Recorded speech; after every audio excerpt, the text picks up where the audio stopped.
दिन हमारे लिए गर्व, सम्मान और आत्मचिंतन का दिन है। आज ही के दिन हमारे भारत ने अपना संविधान अपनाया और एक संप्रभु समाजवादी धर्मनिरपेक्ष लोकतंत्र, यह आज़ादी और संविधान हमें यूं ही नहीं मिला बल्कि इनके पीछे लाखों देशभक्तों का बलिदान त्याग छिपा हुआ है।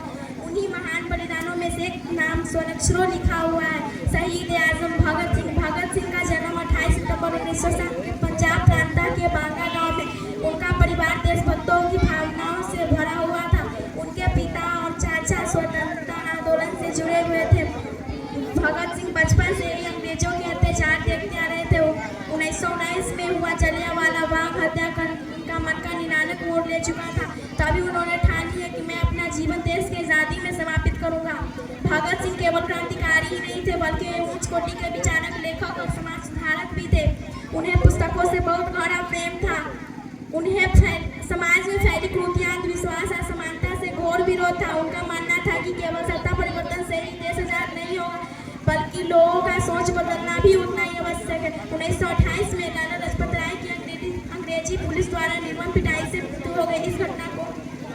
इस घटना को भगत सिंह ने अंतर तक झकझोर दिया। इस घटना को विरोध करने के लिए भगत सिंह सैंडर्स को गोली मार दी। फिर अपने साथियों के साथ राजगुरु सुखदेव के साथ दिल्ली के सेंट्रल अंसेबल में बम फेंकाई। और बम किसी को नुकसान पहुंचाने के लिए नहीं बल्कि भारतीय जनता को चेताने और अंग्रेज सरकार को जगाने के लिए था। फिर उन्होंने अपनी गिरफ्तारी खुद दे दी। वे जेल में रहते हुए भी उनका साहस और विचार कभी कमजोर नहीं पड़ा। उन्होंने लंबी भूख हड़ताल की ताकि भारतीय कैदियों को बराबर का अधिकार मिल सके। वे जेल में रहते हुए भी बहुत से लेख लिखे जिनमें देशभक्ति, समाजवाद, मानवता की झलक मिलती थी। उनका प्रसिद्ध कथन इंकलाब जिंदाबाद आज भी युवा के दिल में जोश भर देता है। केवल 23 मार्च 1931 को भगत सिंह राजगुरु सुखदेव को अंग्रेजी सरकार ने फांसी देती हुए मरकर ही अमर हो गए।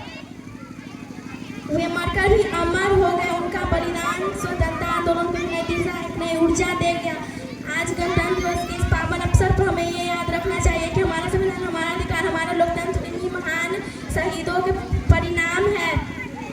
अतः मैं यही कहना चाहूँगी कि हम सभी मिलकर एक संकल्प लें कि हम सभी मिलकर देश की एकता, अखंडता और संविधान की रक्षा करें। ऊंचे सच्चे हाथों में भारत को महान